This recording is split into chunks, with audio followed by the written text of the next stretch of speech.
And we're live. It's Whiskey Watches the Wheels, the #1 podcast in Guam.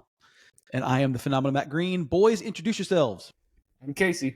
I'm James. I'm Kevin. Man, I missed you motherfuckers. I swear to God. It's been too long, and we got lots to talk about, lots of good stories. How long has it been? I guess, well, it's been like, what, 2-3 weeks? It's been busy. But, You guys can tell for the YouTube's video, I'm back to my gray instead of my black because our friend Dave Sonderworks was giving me shit last. Yeah. It just was getting bushy, and I had to shave it because my face was looking fat. Who was that? Razor Ramon. Remember Razor Ramon? He'd go through and he freaking dyed all that shit black. Yep. I Part don't of the look NWO. like him, but okay. So it's the easiest way to lose 5 pounds on your face. It's just to shave tight. True. Yeah.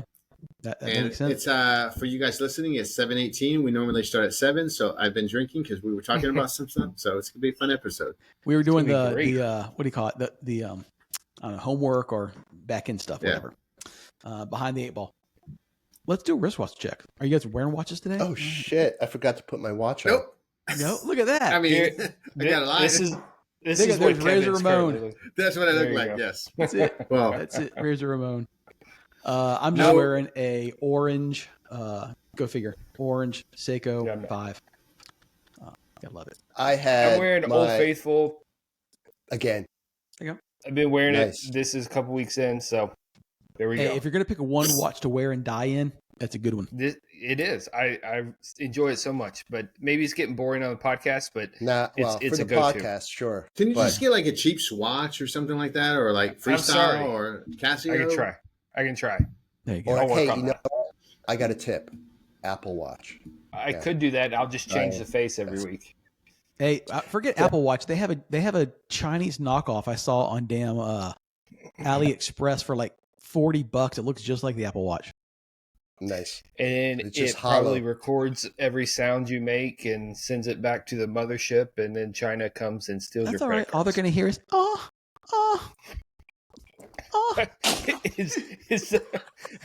That's an image for us all.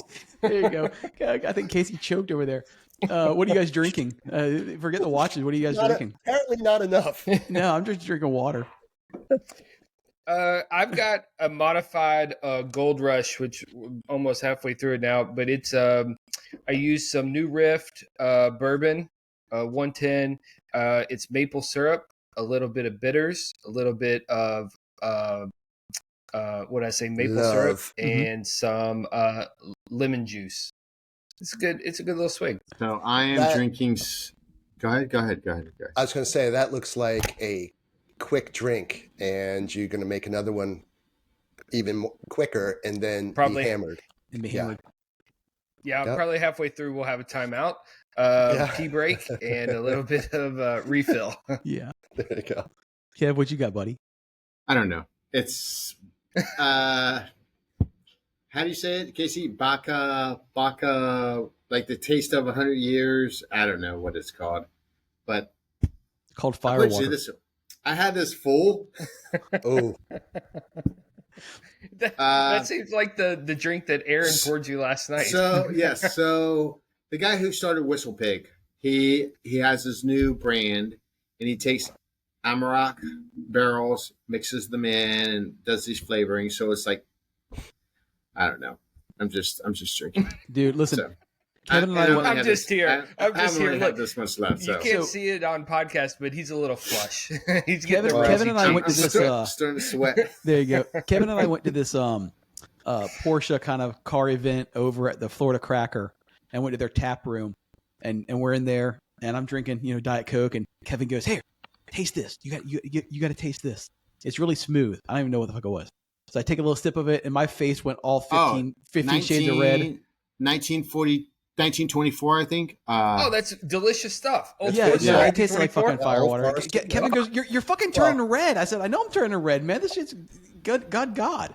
That bottle is so good, and it's a once a year release, right? We talked about it on here, I think. Yeah, it's a fantastic bottle. It's really Kevin good goes, stuff. "This is phenomenal, man. You'll love this. It's smooth." And I taste it. I'm like, "Oh my god!" I immediately turn red. Old standby.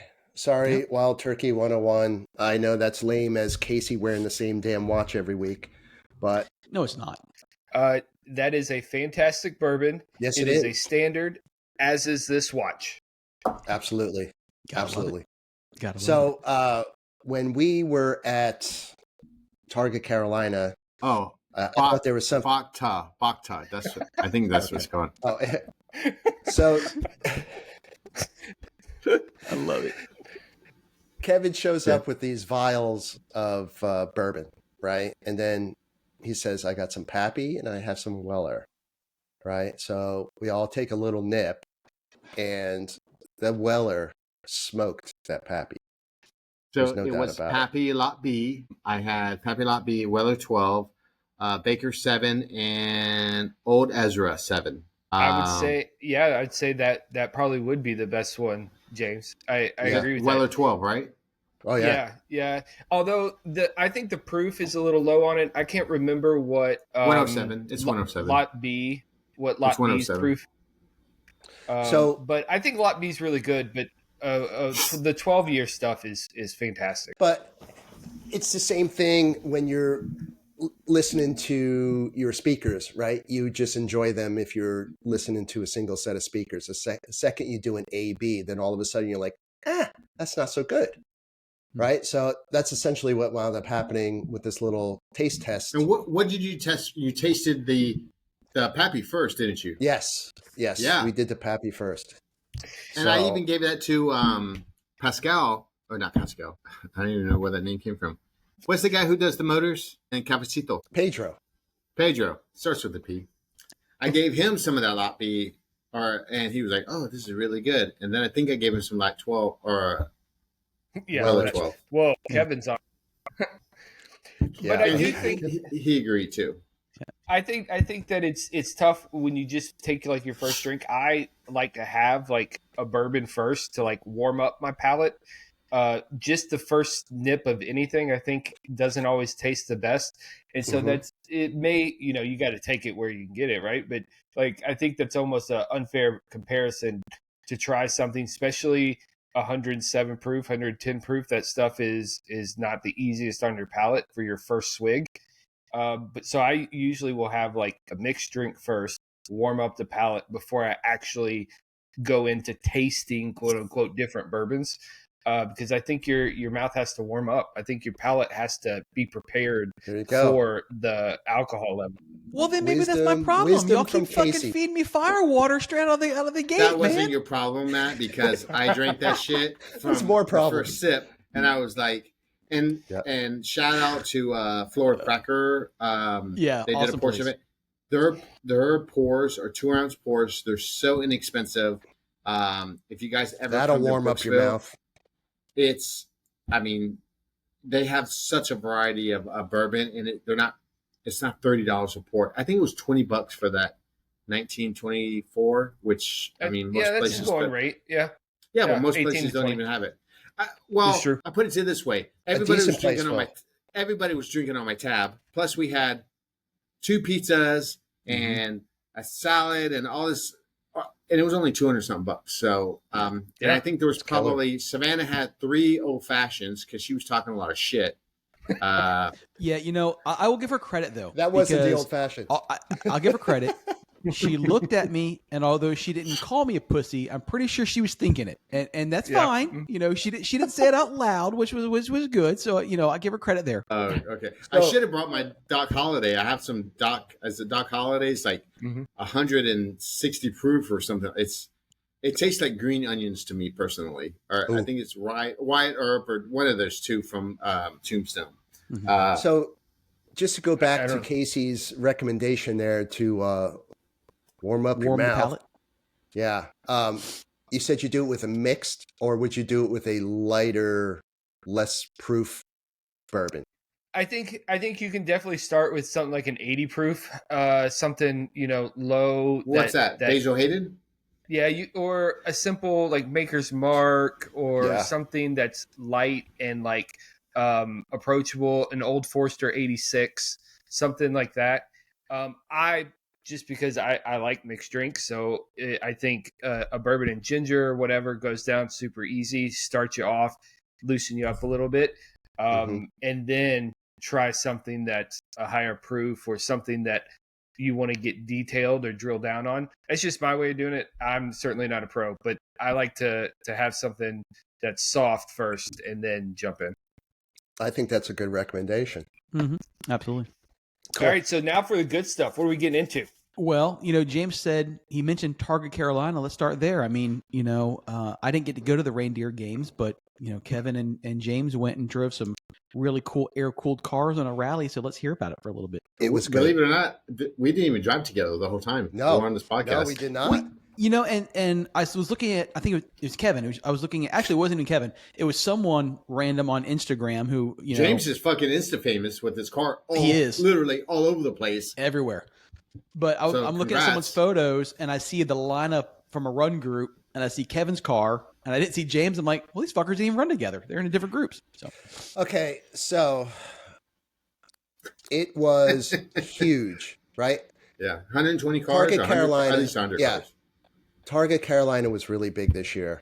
And you could tell because the overflow of tables far extended the capacity of the outdoor deck, right? Or patio. So there were a lot of cars. And when I saw the run group, there were 12 people in our run group. And then unfortunately, Marvin had an incident with him and his son in their car, and they were not able to drive. So I moved over to that group. That way, our normal group would be a little less. So I was like, okay. I ran on that group. So right. James left.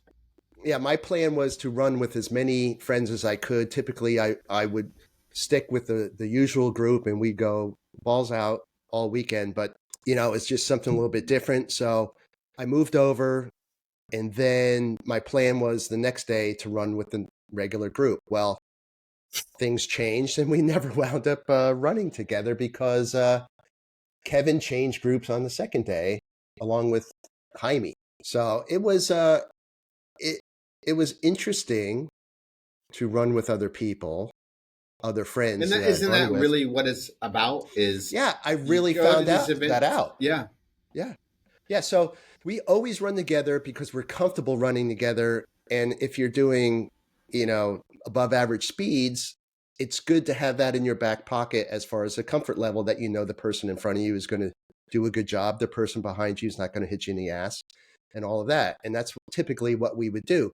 But there's so many people at this point, you want to talk and meet and drive with other people. So that's essentially what wound up happening. It was a big birthday for me weekend, and I wanted to drive with as many friends as I could. So that's really what it came down to. So the second day, I'm all ready to drive with Kevin and Jaime, and they were nowhere to be found. So, but I do understand it was odd because there was a lot of attrition. There were a lot of mechanicals that happened along the way, more than usual. The group that I was in, we didn't have any issues, but Kevin, I know that you did. What do you attribute that to? Like, what do you all attribute that to? Do you think it was just random bad luck that kind of piled up on the weekend? First, it's the first rally for the season. Other than Utah, which is this pretty small group, I think we're all this is the one. It's like going to Olympics, man. This is my first TC too. So I've been to Ruckus twice, and then I went to last year instead of going to Targa. I actually went to another rally, which I won't mention. No, I'll mention it. Air-cooled Smokies, which air-cooled Smokies is you just kind of run with. There's no routes, no nothing. No groups, no routes. Charles does an amazing. You have a book, you have a rever, you have you're not getting lost. Where with Smokies Air Cooled, it was hey, just pick somebody and you guys just go on your own merry way. Which I'm not familiar with those areas, even though we've run them many times. Sometimes it's nice to have a group guy or a leader. So anyways, I digress. But with this is my first time. And, I rode with the guys that I'm used to riding. we can ride like James, Dave, all of us. We're riding literally bumper to bumper. And like a Jaime snake, for too. Yeah, we're literally just going. And you guys know, Casey, you get that rhythm. You know what people are going to do, and we know that. Hey, if That's where James the magic happens. right? If James is going to fall off the mountain, I'm not falling off the mountain because we know we're we're doing pretty good. So same thing like James said. He left. We were kind of bummed out, but we rode with Dave. He was the group leader, and he's a spirited driver. So the second day, I put it this way: the first day I was rubbing. I put brand new tires, and my rear passenger was rubbing my fender. So when you're taking a corner at 90 miles per hour, when the speed limit is, the sign is 25, and you hear a squeak, your butthole kind of puckers up. Any noises that you're not used to, it kind of distracts you. And I was riding with Liam. He rode with me. And you have the extra weight in the car. Well, that, and plus I have another person, in my mind personally, I have somebody that has 2 kids, wife. I'm 49 years old, so I think of those things. So I'm not like, oh, fuck this, I'm just going to go nuts. So I did think of that. So, and every time it's squeaking, I'm going, and then I asked Chris, I'm like, yeah, my car's rubbing. He goes, oh, yeah, it does that. I'm like, what do you mean it does that? Like, I never experienced that before. So I did have my car it's realigned. disconcerting for sure because you think something's going to happen. Yeah. Yes. And when you're going those kind of speeds, I on definitely public think, streets. yes, on public streets, every little bit. Yeah. Let's be clear though. Those public streets, when you're doing those kind of rips, they're out in the middle of nowhere. They're not mailbox streets. You know what I mean? No. We're not. Let's be clear as well. I don't want it's it one thing come off that we're just driving like crazy. It's we're out in the open roads where there's no houses, and then that's where you're having your fun on the twisties. And when we're in the middle of nowhere. You can't in an air cooled. You're not doing 90 around the corner. You just can't do that. So when you may be going fast for the car, but you know what, the Hyundai Sonata behind you can take that quicker because it has all the nannies. You know what I mean? So, True. Well, that was my point. We're ripping out there, but to go back to Casey's original question, yes, Kevin said it was kind of the first rally of the year, but I also believe that so many people travel from great distances to get there, and if you're not trailering, there's something that can happen. There were people that had cars that were still shaking down, and just one after the other, things would happen. You can never get away from the DME issue. You can never get away from a starter issue. Those are the things just happen. You can prep all you want and your starter can shit the bed. It just happens. But and I think, also I come from a motorcycle background. So whenever you get a big group of people, say 100, and 2 people or 3 people, it seems like a lot, but it's bound to happen. Like, not everybody is like James and I, where we're like, making sure everything's good, doing a test run, even though they say, hey, do a test run. But shit just happens. Yeah. Like I did trailer my car. Some people drove the car. Some people's motors blew up on the way to the event. Brand new motors.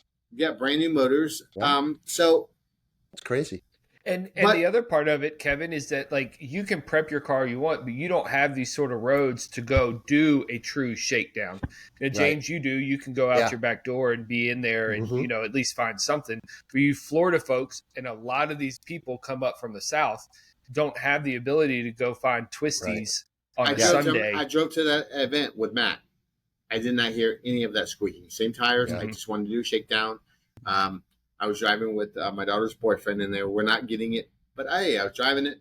Didn't hear any of that. So good time. Again, I wanted to meet new people, just like James did. It was his birthday weekend. And it was great, wasn't it? It was good. It was, because the second day, just like James, I drove in a slower group.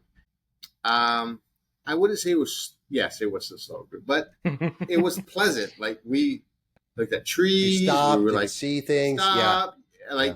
I could actually, we're cutting up on the radio. And then towards the second half of the route after lunch, I pushed up. I was behind the leader. So, they were like pushing. I was pushing a little more. But even then, I was like, okay, like I felt good. I didn't feel tired at the end of the day. That was the I big just wanted difference. to have, yeah. Because, So I for ran anyone with who the doesn't rally, you Right. guys, James, like if you run 9/10, You're you'll wore the smoked. fuck out. You were smoked. Yeah. So if you're a leader, that's what I always like driving with Dave, because we'll typically split the day where one of us will lead in the morning and one will lead in the afternoon to give it a break and just take some of that pressure off. But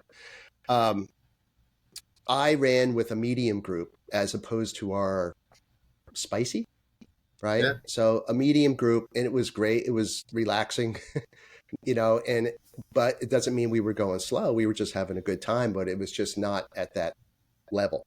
So, but And we're not the going fastest back- group No. either. Like there's one group ahead of us that they're only But they're faster because they're 993s. Yeah. Yeah. Right. Yeah. So, Casey, you were making a point of getting the car out and everything. And I had not driven my car in almost 4 months. And I went and I grabbed it 2 weeks before this rally, and I dailied my car to work just so I got the miles on it, got comfortable again, made sure it had enough time and miles to see if that starter was going to go or anything along those lines. And I wound up putting a new set of tires on. And after 4 rallies, that was enough. So, And the funny thing is the car that he was driving a lot, the starter went out. Oh Jesus, no way. no, the one I wasn't driving. We're talking about that in a minute. Yeah. Yeah. So let's see. Just to wrap up Target Carolina, we thought we were going to get dumped on because of the hurricane. It wound up sucking out all the bad air and bringing in beautiful weather for the whole weekend. It wasn't a weekend. Sorry, it was in the middle of the week. So we had great weather. It was really interesting to run in the middle of the week to see the differences between weekend traffic and daily traffic. And we thought there would be a whole heck of a lot less traffic during the day, but there were a lot more delivery type of vehicles, and they had a job to do. So there wound up essentially being more traffic unless you were on routes that were well off the beaten path. Had some really great runs, some really great roads, some really great routes. So you talked met to a lot of new people. Yeah. Yeah. A lot of and new that's the people. thing. Like I rode the same route twice because. So did I. Oh, you did Burns. Oh, you did the same route twice? Well, I did it the week before. So I did it back to back. So I rode the same route because we knew that route when we were listening. James was telling us, "Oh, we got caught behind school bus." Me and Jaime decided, well, this one had no traffic. We're just going to stick with it. So that's what we did. We stuck with that route, no traffic. That's great. And we actually got to see a lot of the things, some of the leaves changing, and then there was like Boone, and there was a couple other ones. So we had a good time, enjoyed it, and then. Then we went to Luf, so we can talk a little about Luf. Casey, you were there. I'll keep on. I'm actually, by the way, just drinking Diet Coke. Yeah, just real quick for Target Carolina, just as far as the size goes, there were 12 run groups. So it was wow. And how many in each run group? 10 to 12. Yeah, so 120 people. That's a lot. Yep. Yeah. So, but no, good time, and it's always a good time, and can't wait to do it again. One day, Casey and I may have an air-cooled car. Who knows? Well, I'll get there.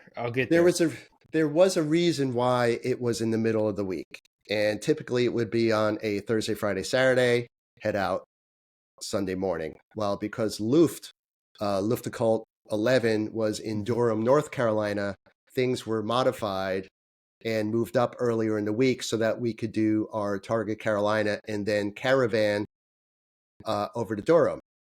So that's really what wound up happening. I bet that was a cool experience. Well, I did a lot. So I had to go from Little Switzerland Inn all the way back to South Carolina to switch cars. Oh, that's right, because you were in the 911 and you were in the 912, yeah. Right. So my 912 was in the featured area of Luft. So I drove all the way back to South Carolina. We drove that car up. And then we went to the Mobile One Luft Drive, which is like a 2-hour drive to get to Luft. So on some back roads in Durham. So 5 miles out, I wanted to gas up, pulled over, and I turned to Paul and I said, hope it starts. Turned it off, gassed up, got back in it, turned ignition, nothing. The starter went. So we had to bump start it all weekend. But the car is so small, it's so light, it's really not that hard. But man, it sucked at the time. But yeah, it sucked at the time. But now it's just kind of funny and charming, I guess. Yeah. And so we did this route to get to Luft. And what was cool was there was photo trucks, and one of the trucks got in front of me for like a half an hour and shot a bunch of stuff. And it's like, wow, that was cool. And then I wound up on the Mobile One Instagram. So that's so cool, that man. was fun. Yeah. Yeah. And then there was a party, right? Charles had a kind of a Target Carolina / Luft wrap party before the show on Friday evening.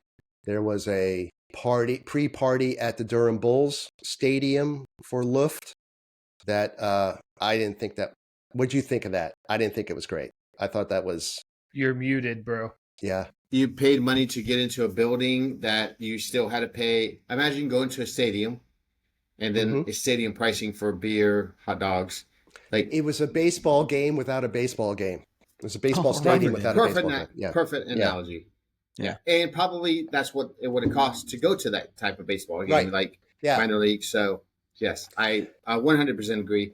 No baseball game, one Porsche in the middle of the area. So I would agree. Yeah, they had a was a 917 parked out at second base, and then there was a little bit of a talk by Patrick, but I didn't enjoy that. It felt rushed for me because we literally parked from that drive and walked over. That drive was almost 3 hours, and we got to this party, and you're like parched, and you got to go get in line for everything, and then I got to pay for everything. So, and like Kevin said, it was stadium pricing on your beers, stadium pricing on whatever food they had, and it was $8 hot dog. I mean, James, you had food. I saw because we had to eat something. Yeah. I didn't eat until like super late, like 9 o'clock. I was starved, but I saw James and I was like, "Oh, you're eating food here? Okay, cool." $8 gray hot dog. Well, and the other thing too, imagine everybody going to the place and like instantly going for drinks and for beer. There's two different. So line out the huge lines. It's not like a stadium or anything like that. So I wasn't a fan of that, but then Charles's party really I like that kind of wrapped up the night really well because it was well attended, well run, and you just had plenty of time to catch up with people, right? So when you're on a rally, you're typically kind of hanging with your crew, the guys you ran with. So here you had the people that didn't do Target Carolina, the people that did do Target Carolina, and the ones that were just people you didn't know. So it was really cool. Now, I will say this too also, I parked in the garage at the top, which we all pay tickets for Luft. So we had to buy the ticket for the party, early admission tickets, or general admission tickets. So, I bought my 2 tickets for me and my wife. I bought 2 tickets for us to go to the show. I paid $25 to park at the top, and the lady gave me a general admission ticket and my wife a general admission ticket. And I was like, right. So that was $25 for that one ticket, but I paid $90 for the 2 tickets. So actually I paid $85 for the other one, which was an early access. So $85 opposed to $45. And, hey, I thought it was going to be crowded. It wasn't. Yeah. They did sell out of merchandise like within an hour, which I thought that, but now I see that they have it released again. So online. Yeah. Well, shit. Well, yeah. Because I went online and they were sold out. So is it on there now? Maybe. Okay. So, there's the good and the bad, and it's an amazing show. There's an amazing effort put out to pull this off, especially across the country when it's typically held in on the West Coast. Right. But it just felt the communication wasn't as clear as you expected. So everybody rushed and bought tickets to make sure they got it into the show as an attendee. And then you submitted your car, and if you got in, you got tickets there. So we had 4 tickets. So we had to get rid of 2, had to sell those tickets. It was just a hassle. And then I bought the party tickets at $35 a piece, but then I ran the Luft Drive, and you got 2 tickets to get into the same party. So I bought 4 tickets that I didn't have to do at all. I ate the ones for the party. So the communication wasn't the best as far as what you were getting, when you can get it. If it was just a little off. So and I would have thought that they've been doing this for a long time. It's not like it's because it was a different venue. They've been doing this for a while. Yeah. So I think that there's 10 years or 11 years they've been doing this. Yeah. So I do think that should have been a little bit better. Casey drove up to meet us. Casey, what do you think? Yeah, I thought, this is my first kind of official big show like this. So I thought it was super cool. I thought it was really crowded. I arrived at 10:30. The doors opened at, I think, 10, and you all had early access to like 8:30. I probably would have liked to have seen it at 8:30 in the morning. I think that would have been cool. Some of the cars were kind of hard to get to or kind of see in their stance because because there were so many people, which is fantastic for the event for sure. But somebody just walking through, I saw some cars on Instagram that I did not see in person, which is a little disappointing. Because why? Because they didn't let everybody know all the little. I mean, they didn't even have signs on the doors. There were nooks and crannies everywhere. Yeah. But saw some amazing cars. I'll pull up one here if you're on the thing. So while you're pulling that up real quick, so what did you guys think of the venue and the way the cars were laid out? Killer. I know that's what Luft's thing is, the way they lay them out and organize it. Yeah. The venue was killer. I thought the campus idea was really cool. How you could walk around kind of this general American tobacco campus, is where it was at. But like you could walk around and peruse and you're seeing lots of different cars. This thing that was a little frustrating is that, as Kevin was alluding to, some of the doors of the warehouses were open, but you didn't know they were open. You didn't know. So you walk past them because it's just like 5 times. A dark place. You can't see inside. Yeah. And so, I just showed the picture of the 904, which we did make it in there, and seeing a 904, that's the car I want. That was fucking amazing. Beautiful, small, tight. It was awesome. But I feel I did miss some stuff. And then they had some cars like in alleys, but you had so many people kind of there that you're like, oh, that's just a group of people, and you walk by it. So that was a little frustrating. Yeah, it was tough. And then at the end of the day, as we were kind of recapping over dinner, it probably, in my opinion, would have been nicer if anybody cared about my opinion, but to do this from like 5 o'clock to 10 o'clock at night, because you could see the string lights in the walkways and stuff. And had they got the evening crowd had some service come in and put just like little mini bars like down the walkways, so you could grab a cocktail or a beer and walk around under the lights. Great idea. I think would have showcased these cars in a way that they were not showcased in the bright sun, because it was fucking hot. I agree. Too. It was like nearly 90 degrees. That is a great idea, because the night before I saw a bunch of those cars and they looked amazing in the moonlight and the light. That's a great idea. So I had a different experience because I had to load my car in. So on Saturday morning at 7 a.m., I lined up and then I got in, and then I had until 10 o'clock, actually, until they let the general public in. So I was there with the early birds. So that was pretty cool. But Luft did a owner story on my car. And then when I was in line, the guy who was controlling the cones to let you in, they had their walkie-talkies. You get, all right, bring in the next car, and they tell you what it was, and they'd point you where do you go. But he comes over, he goes, hey, I'm James. I go, I'm James. He goes, I did the story on your car. I thought that was super cool. That's cool. That is cool. Yeah. So how random, out of all the people working there, he's the guy with the cone in front of my car. But once we parked, we were able to walk around. So I got to see some of those cars, Casey, that you wanted to see. But as the day went on, there were so many cars that I never saw until Instagram, because they were everywhere. Yeah.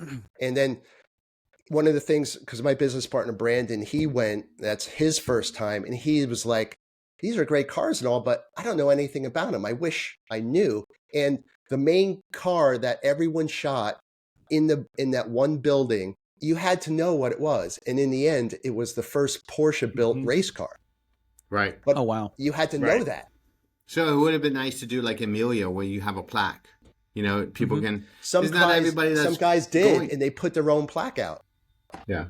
So, well, a lot of time at these events, honestly, it's great to be in the event and see everything there, but it's so crowded, to Casey's point, you can't see anything. A lot of times you have a better time in the freaking parking lot looking at the cars in the parking lot than you do actually what's on display.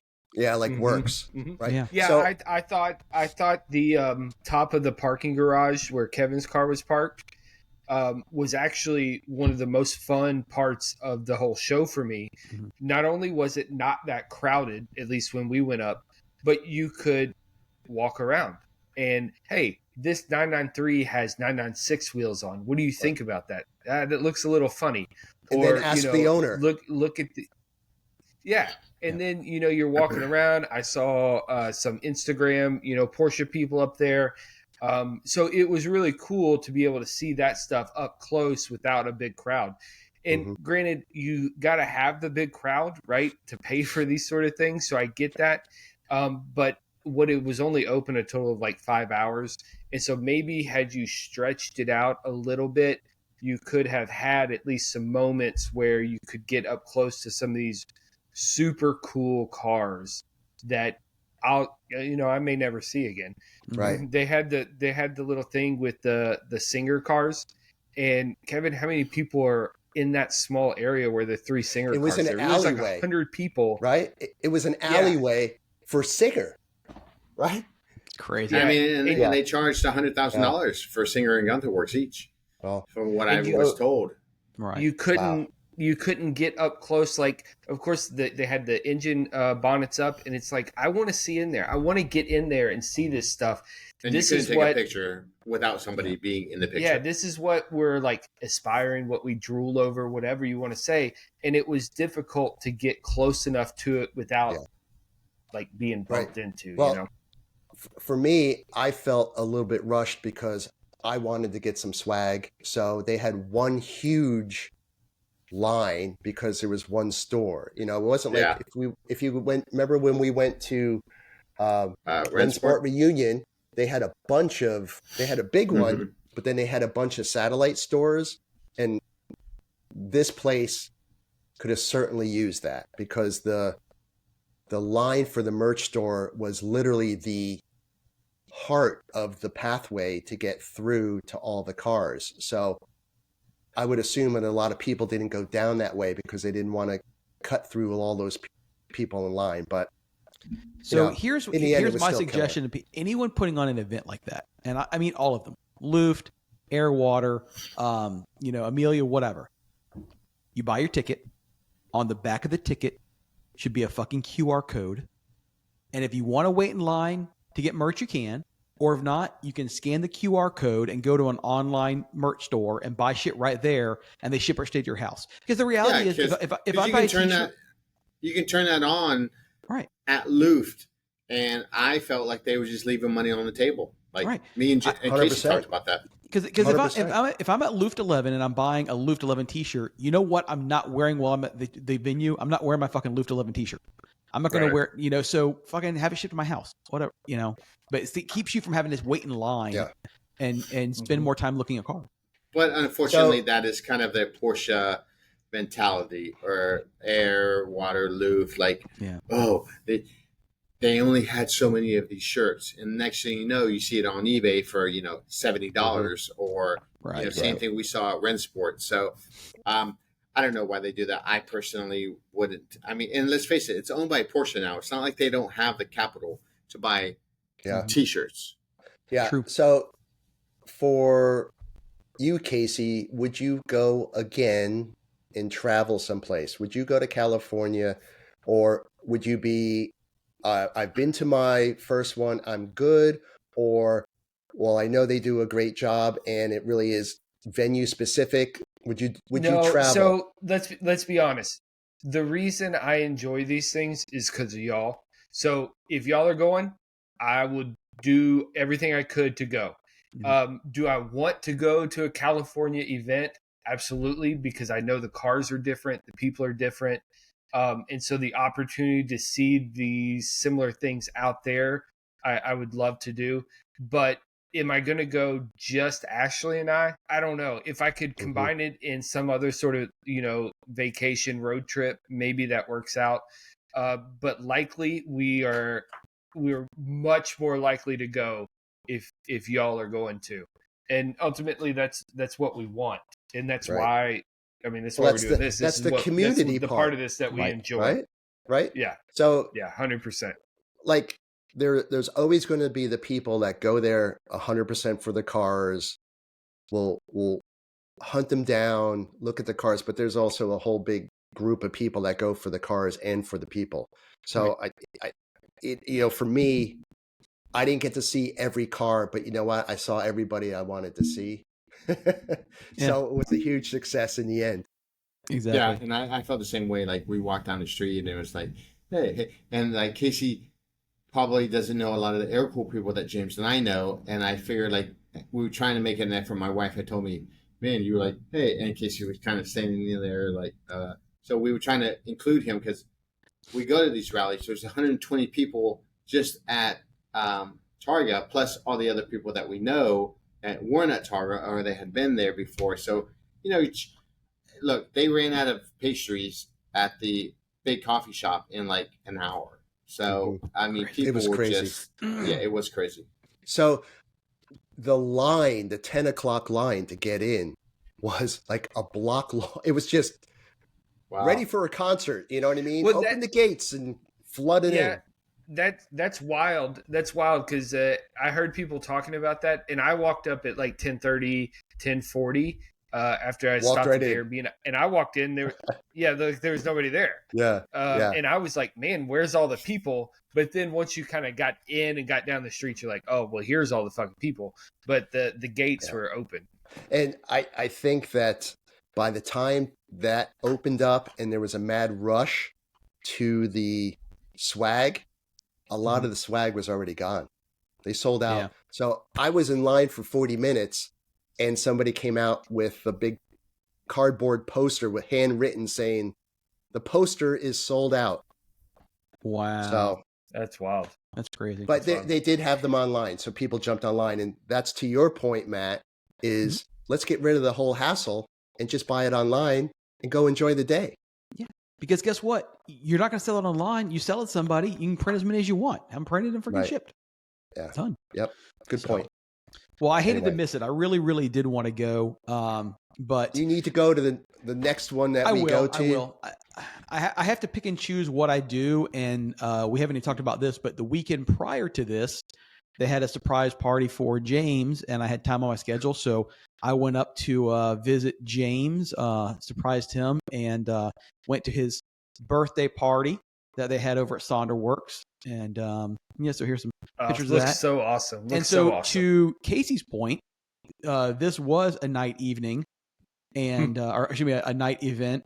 And look at those cookies. You're right. Things photograph so much better under lighting than it does when you are out in just the daylight. Yeah. Yes, and that yellow G body's for sale. Yes, it is. So I think James has a hand in that one.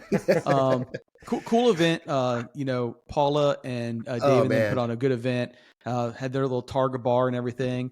I'll be honest with you, I was at the top of the Targa bar, and it's a bit sketchy, but I'm sure it's sound. It's Well, little wavy when you're walking on it. But Dave told me it's built well. It's just the way Yeah. that the floor is laid out up there. 100% It looks like an surprise. awesome event. Yeah.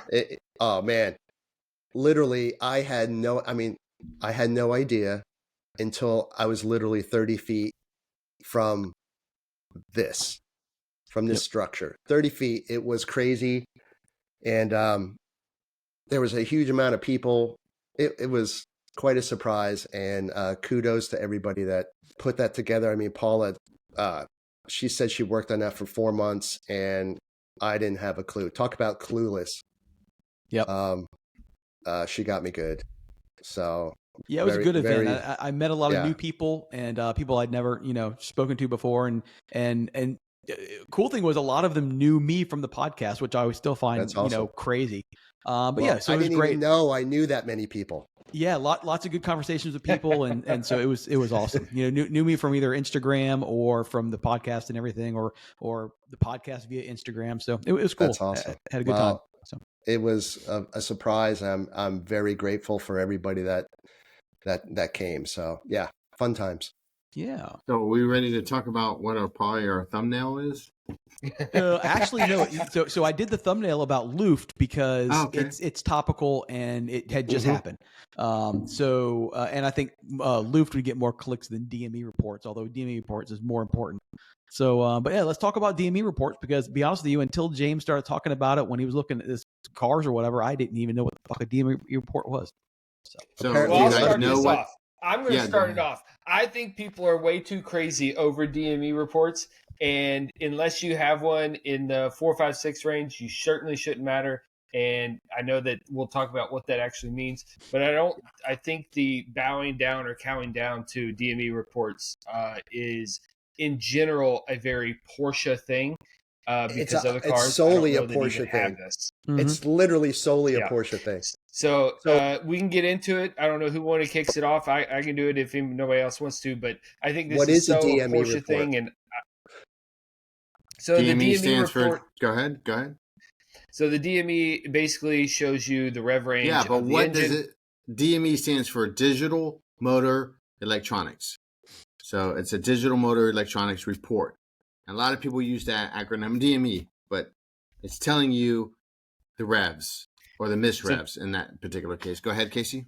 Yeah, so the ECU will keep track of the rev range of the engine as it's been run.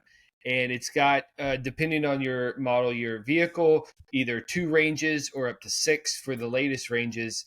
And they're broken down by, all the rev ranges aren't the same number of revs, but basically low impact to extreme impact on engine life or performance. And you can go into, if you all want to, the certain models that have the 1.2 range versus the 1 through 6.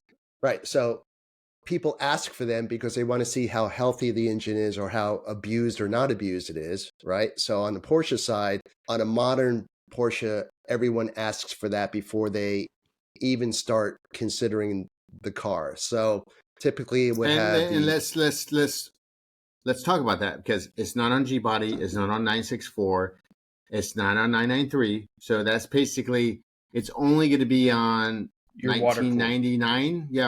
Water cooled. Yeah. Yep. So it'll typically give you the engine hours in hours or minutes, total miles, right? And then over-rev data, which is really the key part here. And then there's timestamps for when those events happen. So if you had an over-rev and it was at a certain time that was ages ago and the car is still performing fine, then you can kind of discount that it didn't cause any types of damage. And I think this is an important aspect, and one that probably by non-engine people, non-engine builders, is not understood generally through the car world.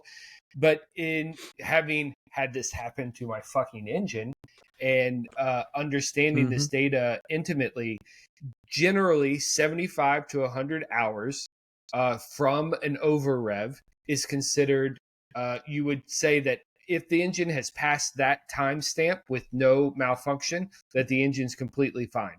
Because just because the engine over-revs does not mean something bad has happened, doesn't mean it's going to have a bent valve, doesn't mean it's going to have low compression.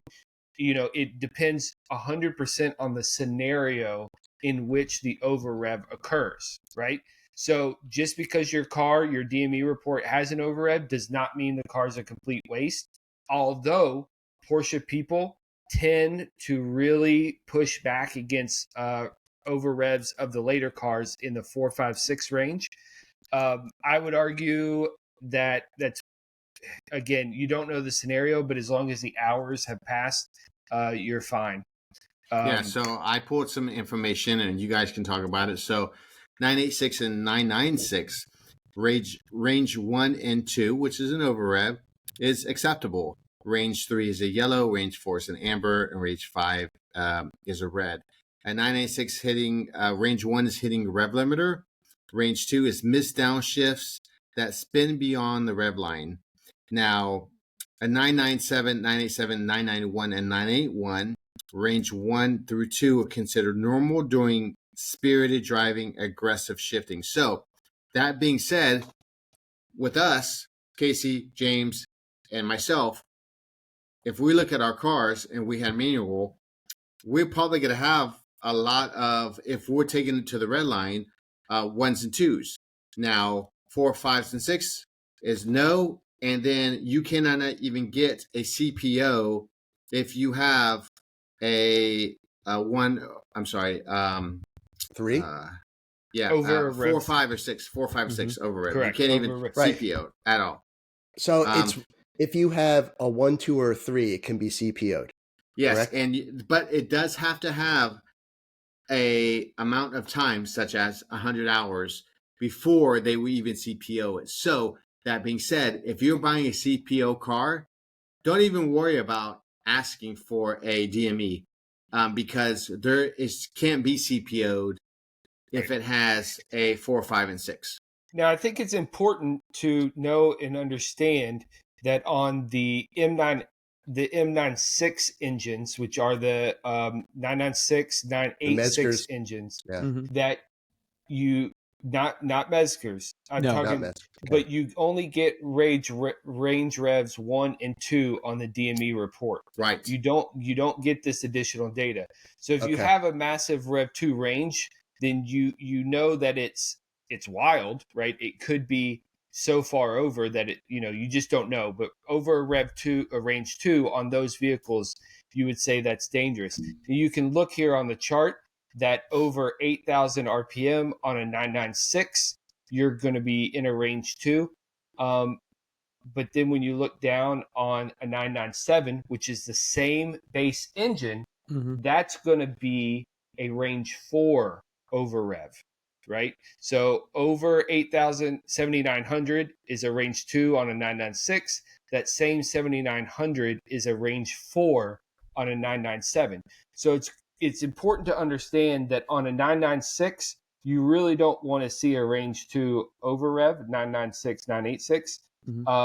And that same engine on a 997, you don't want to see the range 4s. And that's what we've said, that the range 1, 2, 3s are generally acceptable. Range 4, 5, 6 are generally considered bad until you get that 70, 7,500 hour differential. I do think that the manner in which the over rev occurs matters. And what I mean by that is, was the engine misshifted going into a braking zone where you went, maybe you were in 5 and you decided to go to third gear. No, you decided to go to third gear and skip fourth, and that zinged the engine up. How quickly did the engine, you're under brake load there, but how quickly did the engine go there? And it matters as well if the operator immediately puts in the clutch and allows the engine to free wheel up, which it will spin higher, or if you had the drag on the engine still and allowed the car to slowly bring that RPM down relative to just clutching it. Versus if you're pulling onto the straightaway or getting on an on-ramp, whatever, and you go first, second, third, and you go to fourth, and you accidentally go to second, or you're going, you're trying to go to fifth and you go to third. Those scenarios are two different scenarios. They're going to send the engine into those higher RPMs at a different rate. And how the engine operator handles that, meaning generally, contrary to popular belief, I've been told by engine builder that you should not clutch in that scenario. Really? Because you will actually slow the RPM down. Whereas if you clutch in and you allow the momentum of the flywheel to continue, that you can actually send it higher than if you did not clutch in. So what do you do? Well, first Take you it out don't of do gear? it. You allow the car to slow. Oh, okay. Just allow the take car your to foot slow. off the Just gas. let the and throttle just and let it glide. Yeah. Oh, that's interesting. Yeah. That's interesting. Yeah. So, you don't want it to just free spin up and think of like a top when you pull that thing. You're just allowing it to go, and you don't want that to happen. So how do you get a DME report? So you can go ahead, Casey. I was going to say, if you have, if the car's at the dealer, you can simply ask for a DME report. But it's through the OBD port. Are home, right? I'm sorry, I didn't. Yeah. But if you are a home mechanic and you have a knockoff P-Wiz, they're readily available in the P-Wiz or the Durametric. The Durametric will pull them, and you can copy print that just as easy as well. Yep. I have a couple here. So I've recently been looking at 991.2 GT3 manuals here. So I've got good ones where you can see here that this baby's hardly been driven at all, right? Well, I think that as car people, these are all manuals that you're going to pull up. Do you know, James? Yes, they're all manuals. Okay. I think it's important to understand that as these cars age, we need our cars to be driven. And we know that if you never take your car over 4,500 RPM, whatever, that you're not heating the car up necessarily enough to run it and keep it clean, the internals clean, right? You get carbon buildup when you don't run these things. Yeah. So as we go through these, in my opinion, when you see a DME report like this one, that's straight zeros, I question, has that car actually been driven, and has it been even like warmed up? Warmed up properly to start with. Or was this a car that sat in a garage that was idled just to quote unquote heat it up or have the fluids move? I don't like that DME report. I don't like a straight zero DME. This one, I believe, was a 6,000 mile car for a 2018. All right. Mm-hmm. And then the next one here, you can see that this one has been driven a bit more. And I would argue that is one red line shift, right? Because to go from rev range 1 to 2 to 3, the engine has to then come down through those same rev ranges, right? So it's going to register both on the way up and the way down. And so this car barely hit a rev 3 and then came back down. So that's probably one red line shift. Right. So this, I believe, was an 8,000 mile car. Mm-hmm. Right. And then here's this one that didn't look good. Oh. Oof. Yeah. So this car was most likely a track vehicle. Yeah. That would be my guess. Yeah, because you got to look at the minutes. There's 17,000 minutes of operating time. Mm-hmm. Right.